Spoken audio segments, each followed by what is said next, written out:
मित्रों, सभी का स्वागत है आपके अपने चैनल स्वरान एकेडमी क्लासेस पर। यहाँ हम बात करेंगे एम्स बीएससी नर्सिंग की प्रवेश परीक्षा फॉर्म 2025-26 जो कि आने वाला है। बिल्कुल जो है विद इन अ वीक, इसी हफ्ते के अंदर आ जाएगा ये। अब लेकिन इसमें क्योंकि तैयारी करनी है, आपको एग्ज़ाम देना है, क्योंकि ये एक तरीके का एंट्रेंस एग्ज़ाम होता है। तो लेकिन उस एंट्रेंस एग्ज़ाम में अभी तक के जो रिकॉर्ड्स देखे गए हैं, पिछले रिकॉर्ड्स हैं कई सालों के, उसके आधार पर आपको कितने मार्क्स चाहिए होते हैं या कितनी रैंक चाहिए होती है, कितना परसेंटाइल चाहिए होता है कि आपका सिलेक्शन नी एम्स दिल्ली में हो जाए या बाकी जो एम्स हैं उनमें हो जाए। तो आइए मिनिमम कट ऑफ के हिसाब से देखते हैं।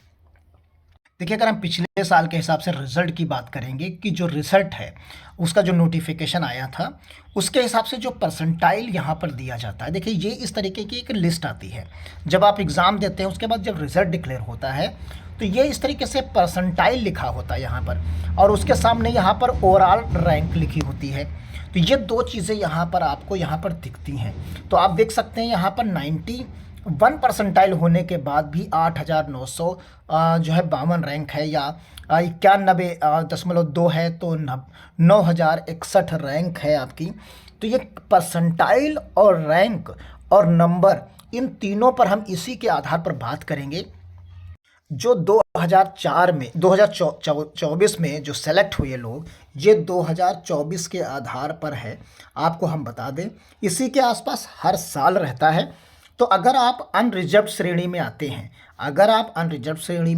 तो आपकी रैंक, यहाँ पर रैंक की हम बात कर रहे हैं, ये जो रैंक आती है आपकी, जो अभी हमने दिखाई आपको, अभी मार्क्स और आपको परसेंटाइल भी दिखाएंगे। आप रैंक समझ लीजिए, अगर आपकी रैंक 2,395 है और आप अनरिजर्व्ड कैंडिडेट हैं तो आपको एम्स, कोई ना कोई एम्स जरूर मिल जाता है।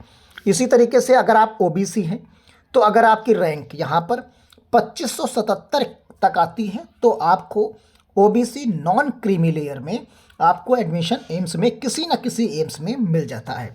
उसी तरीके से अगर आप ईडब्ल्यूएस में आते हैं तो आपको 4024 तक भी अगर आपकी रैंक आ जाती है तो आप सेफ हैं, आपको यहाँ पर एडमिशन बीएससी नर्सिंग में मिल जाएगा। अनुसूचित जाति में आते हैं, एससी में, तो 8,285 तक। उसी तरीके से एसटी में आते हैं तो 13,816 रैंक तक आप जो है एडमिशन पा सकते हैं किसी ना किसी एम्स में। वही अगर आप एम्स दिल्ली में ही एडमिशन लेना चाहते हैं, बाकी जो हैं उनमें नहीं चाहते, तो आपको जो है 280 रैंक के आसपास लाना पड़ेगा, यानी इस रैंक से कम रैंक आपको लानी पड़ेगी, तभी आपको जो है ओवरऑल रैंक के हिसाब से आपको एडमिशन मिल जाएगा एम्स दिल्ली में। यानी 280 के आसपास आपकी रैंक आनी चाहिए। वही चीज़ ईडब्ल्यूएस में अगर आप हैं और एम्स दिल्ली में पढ़ना चाहते हैं तो 3,140 तक का लास्ट कैंडिडेट सेलेक्ट हुआ।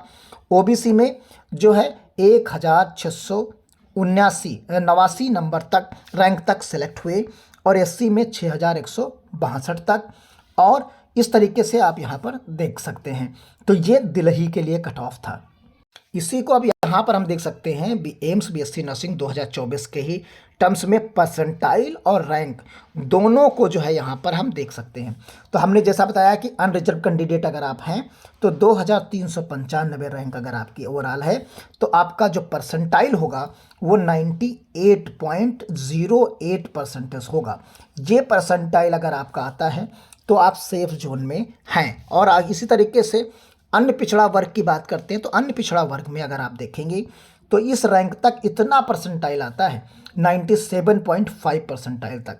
वहीं अगर ईडब्ल्यूएस में आप आते हैं, रैंक आपकी 4,000 चली जाएगी, लेकिन परसेंटाइल आपका 96.4 रहेगा।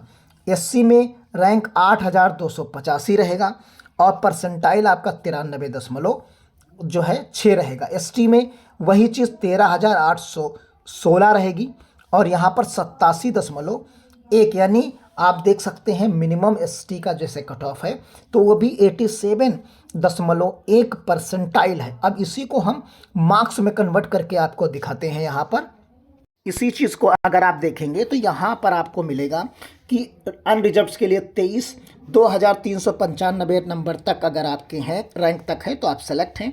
और यहाँ 98 परसेंटाइल है, लेकिन मार्क्स आपके 75 से 80 के बीच में होने चाहिए। ये स्कोर कितने में है आप समझिए, 100 नंबर में। 100 नंबर का पेपर होता है, उसमें आपके इतने नंबर होने चाहिए, यानी 75 से 80 परसेंटेज तक आपके मार्क्स अगर आ जाते हैं तो आपका परसेंटाइल 98 परसेंटाइल हो जाएगा।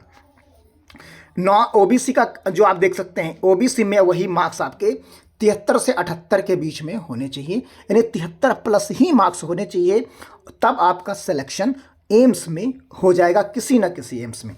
वही चीज़ यहाँ पर आप देख सकते हैं, ईडब्ल्यूएस के लिए 70 से 75 नंबर, और यहाँ पर एससी के लिए 60 से 65 नंबर, और यहीं पर एसटी के लिए आप देखेंगे तो 50%, यानी 50 नंबर आपके हर हाल में 100 में आने ही चाहिए, और 60 से 65 नंबर के आसपास, इससे कम ना हो, इससे ज़्यादा नंबर ही हों तो आपके एससी अगर आप हैं तो आपका सिलेक्शन किसी न किसी एम्स में हो जाता है।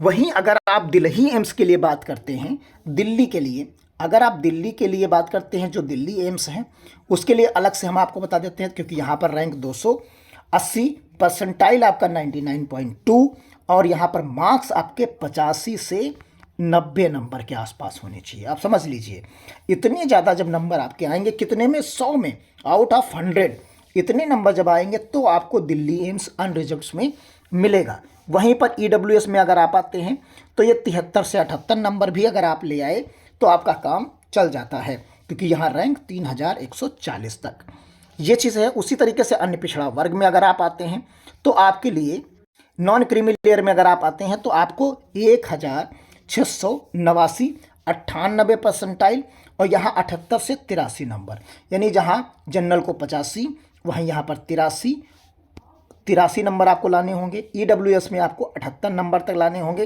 तो इस तरीके से आप देख सकते हैं कि इतने नंबर आपको आउट ऑफ 100 मार्क्स में लाने होंगे, तभी आपको एम्स दिल्ली मिल जाएगा। यहाँ पर एससी में आप देखेंगे तो 94 परसेंटाइल, जैसे हमने बताया, यहाँ 60 से 65 नंबर के आसपास अगर हैं तो आपको सिलेक्शन एम्स दिल्ली में मिल जाएगा। तो ये इस तरीके से आप यहाँ पर देख सकते हैं। अब यहाँ पर परीक्षा का जो मोड है वो सीबीटी रहता है। परीक्षा हिंदी और अंग्रेजी दोनों भाषाओं में आती है। एमसीक्यू 100 क्वेश्चंस होते हैं, 2 घंटे की ये परीक्षा होती है। और यहाँ विषयवार अगर आप देखेंगे तो भौतिकी से 30 क्वेश्चंस, रसायन से 30 क्वेश्चंस, जीव विज्ञान से 30 और जनरल नॉलेज के 10 क्वेश्चंस। इस प्रकार आपको यहाँ पर 100 क्वेश्चंस आपको यहाँ पर मिल जाते हैं, और सभी 1 नंबर के होते हैं, यानी टोटल 100 मार्क्स का ही होता है। और समय मिलता है 120 मिनट। 120 मिनट में आपको 100 क्वेश्चंस करने होते हैं, जो कि 30-30 होते हैं और 10 जनरल नॉलेज से होते हैं। नकारात्मक अंकन की अगर हम बात करें यहाँ पर, तो यहाँ पर नेगेटिव मार्किंग आपको 1 नंबर सही मिलता है। यहाँ पर 1 नंबर हर एक सवाल के लिए है, और नेगेटिव 1/3 रहेगा, यानी अगर आप जो गलत कर देते हैं तो 1/3 नंबर आपके यहाँ पर कट जाते हैं। कोई उत्तर नहीं देंगे तो आप 0 मार्क्स रहेंगे उसके। तो अगर आपको वीडियो की इन्फॉर्मेशन सही लग रही है, अच्छी लग रही है, सही से समझ में आ रही है, तो आप वीडियो को सब्सक्राइब वीडियो के थ्रू करिए, चैनल को, बेल आइकन को प्रेस करिए, और दोस्तों को शेयर भी करिए।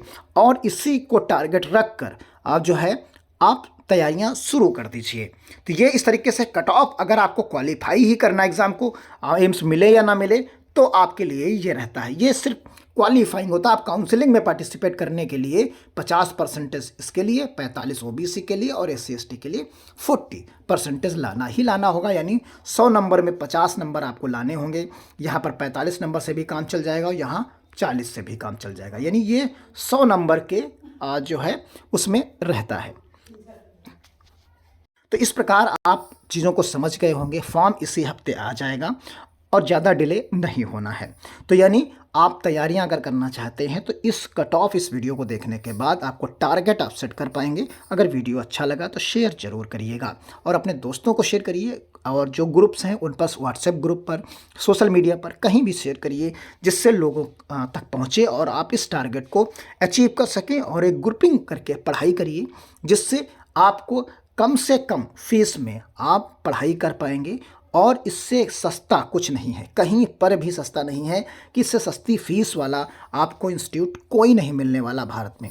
दिल्ली आपको मिलता है सबसे सस्ते में, बीएससी नर्सिंग होती है, और इसके रेपुटेशन और बाकी चीज़ों के तो आप सोचिए कितना अच्छा रहता है अगर आप यहाँ से बीएससी नर्सिंग करके निकलते हैं। तो यहाँ पर केवल फीमेल कैंडिडेट ही अप्लाई कर सकते हैं। और हम आपको बता दें इसमें सिर्फ और सिर्फ जिसका 12th PCB से है वो और इंग्लिश होना चाहिए, और यहाँ पर फीमेल कैंडिडेट ही अप्लाई करते हैं। बाकी डिटेल के लिए जैसे ही इस साल का प्रोस्पेक्टस लॉन्च होगा और फॉर्म भरना शुरू होगा, 1 to 1 यानी 1A to Z इन्फॉर्मेशन हम आपको पूरी इन्फॉर्मेशन देंगे अगले वीडियो में। तब तक के लिए धन्यवाद। जय हिंद, जय भारत।